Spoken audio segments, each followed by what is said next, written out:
Vamos continuar atendendo. Vem lá de Recife. Padre Fábio, meu nome é Gleide, eu moro em Recife e acompanho sempre o programa Direção Espiritual. Padre, eu gostaria que o senhor falasse sobre o livre-arbítrio, porque às vezes eu tenho a sensação de que ele não existe. Existem situações que têm tantos fatores e pessoas no contexto que o nosso querer não é possível. A liberdade fica cerceada. Que Deus o guie sempre e um grande abraço, Gleide. Gleide, você tem razão. O livre-arbítrio é um dom, né, que nós recebemos de Deus. O que é o livre-arbítrio? É uma possibilidade de decidir e de escolher que faz parte, é inerente ao ser humano, esse direito. Né? Eu tenho o direito de escolher. Eu tenho o direito de ser livre. É interessante porque na antropologia teológica nós aprendemos que a liberdade é um dom que nos é concedido, como assim, da mesma forma como uma semente contém toda a possibilidade da árvore. Esse é um exemplo filosófico que ajuda muito, né? Você pega uma semente de amendoeira e todas as possibilidades da amendoeira, que é uma árvore imensa, uma das maiores que nós temos, estão condensadas naquela semente. Só que para aquela semente tornar-se a amendoeira que ela tem em potencial dentro dela, ela precisará ser cuidada. Então veja bem, na vida,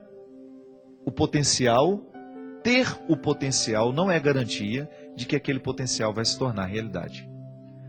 A liberdade interior é uma possibilidade. Recebemos o dom. Deus nos concedeu. Agora, ao longo da vida, nós vamos ter que exercitar, vamos ter que cultivar esse dom para a gente se tornar livre. Ninguém nasce livre. Nós vamos aprendendo. E é interessante porque o aprendizado da liberdade, ele é no nosso dia a dia. E ele passa e ele esbarra o tempo todo. A gente volta até o assunto do início. Ele passa o tempo todo pelas pessoas que cuidam de nós. Interessante, né? Até no adestramento de cães, você pode ensinar um animal a ser livre ou não. Tudo depende da maneira como você o trata. Porque no animal você tem o condicionamento. O condicionamento cerceia essa liberdade. O cão nunca vai ser totalmente livre, porque nós precisamos adestrá-lo. Mas como é que funciona isso com a gente?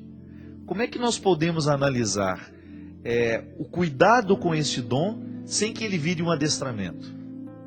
Aí entra justamente a posição amorosa de quem cuida de nós, de quem é capaz de nos olhar sem nos interpretar como uma continuidade dele. Lembra que a gente falava, quando o pai interpreta o filho como um desdobramento seu, ele está pecando contra a liberdade do filho. Né? Você tem que entender que o outro é totalmente outro. É um outro ser. Que por mais que você ame, ele não é você. Minha gente, uma das coisas mais egoísticas que nós podemos viver e experimentar é quando você sente que o seu corpo é um desdobramento das necessidades do outro. Que o outro enxerga em você não um outro ser humano, mas ele enxerga em você alguém que vai viver para satisfazê-lo. A escravidão era isso. O escravo era visto como um corpo que não era importante, nem achava que tinha alma, para justificar justamente a instrumentalização do outro. Quando você tem um ser humano instrumentalizado, e aí nós temos aquela relação que Levinas chamava de objetal, né? E os humanistas trabalharam bem isso dentro da filosofia. Emmanuel Levinas é um judeu que tem uma análise maravilhosa, é um grande filósofo que faz uma leitura da alteridade. O que é alteridade? É o totalmente outro. É aquele que está à minha frente e que não pode ser abarcado em todos os seus significados. A filosofia de Levinas, ela é altamente respeitosa. Ela diferencia o tempo todo para que o outro tenha o direito de ser livre, de ser quem ele é. Eu não vou ficar falando dessa filosofia mesmo porque ela é muito complicada, mas vamos falar de uma maneira mais simples que nós possamos entender isso. O outro, quando ele é desconsiderado na sua humanidade, ele acaba sendo um escravo. Ele vive a condição de escravo. Mas ele não tem o dom do livre-arbítrio? Tem. Só que esse dom foi negado, não foi ensinado para ele. A criança que nascia escrava, ela já ia recebendo os ensinamentos do pai e da mãe. Você é escravo, você vive para poder servir o outro, você não tem muito valor, o seu valor só é enquanto você serve para alguma coisa. Graças a Deus, nós já não temos mais isso.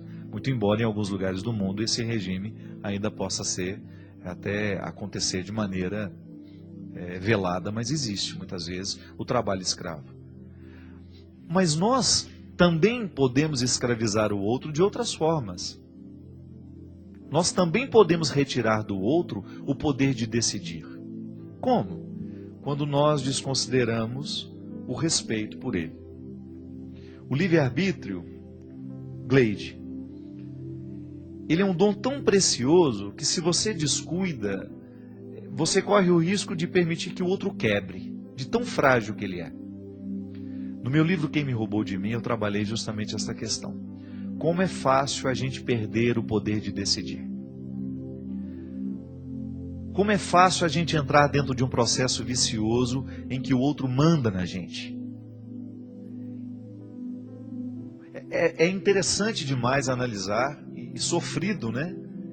É muito sofrido identificar isso. Que por causa do amor que muitas vezes nós sentimos, um amor possessivo, doentio, o outro tem o poder de neutralizar a nossa capacidade de decisão, porque a gente vai viver em torno dele, a gente vai viver para agradá-lo, a gente não está tomando decisões livres, nós estamos amarrados naquilo que é tão nocivo, que é a posse. Então eu perco a minha capacidade de ser livre porque eu estou amarrado emocionalmente no outro. Tudo isso fragiliza o livre-arbítrio.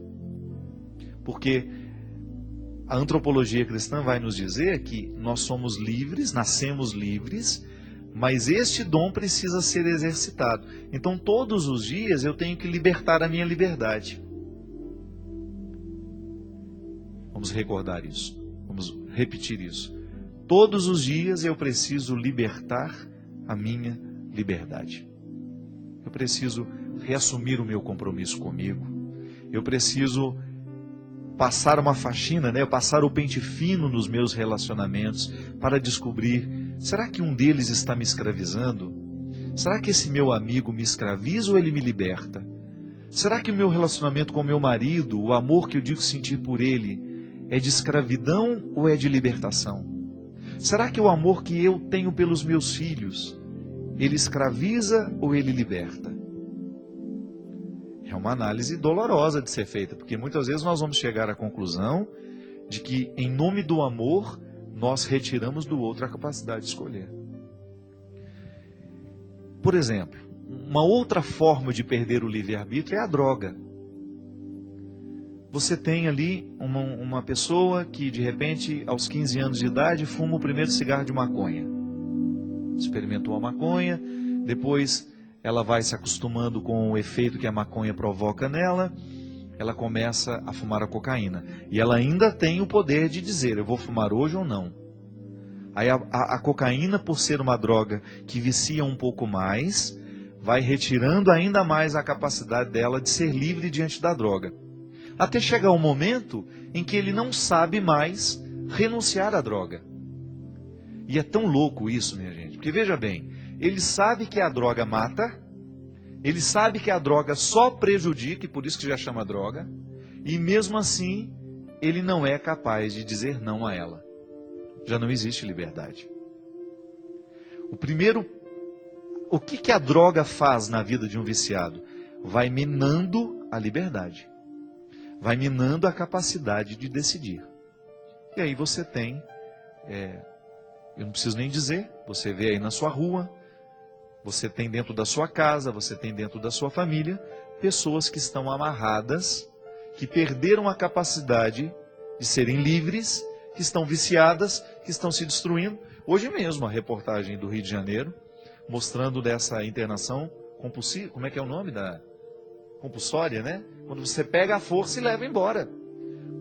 Alguns ainda têm a condição de dizer, eu quero ir para um centro de tratamento. Como em São Paulo aconteceu, eu acho que tem uns 20 dias que entrou em vigor essa lei, em que os usuários de crack, lá na Cracolândia, serão levados para centro de tratamento. Porque a droga, gente, ela gera uma série de problemas sociais. A violência está diretamente ligada ao vício. Os traficantes que mantêm... Os traficantes não são viciados. Eles não são bobos. Você acha que traficante é viciado? Não. Eles querem viciar o outro. E ele vai gozar do dinheiro que ele rouba do outro. Porque quanto mais ele vicia, mais ele vai ter a dependência, mais ele vai ter o consumidor. E ele vai recebendo. O álcool faz a mesma coisa, minha gente. Vai retirando a capacidade de decidir. Então o livre-arbítrio, ele precisa ser cuidado como uma joia que você tem e que você faz de tudo para que não seja exposta ao perigo. Fique atento a tudo aquilo que pode cercear sua capacidade de decidir. Isso é evangélico, né? É a gente ter a possibilidade de fazer com que a gente seja sempre livre diante da vida, diante dos fatos, diante dos acontecimentos, diante das pessoas. Porque essa liberdade é que qualifica. É essa liberdade que nos dá satisfação. Que também a gente consegue em Deus. Eu acredito nisso. A minha oração me liberta. Como? Jesus dizia, a verdade vos libertará. Onde é que eu encontro essa verdade? Conheço Jesus, descubro nele um modelo de vida que me inspira, mergulho no mistério dessa verdade e começo a permitir que essa verdade venha iluminar as minhas mentiras.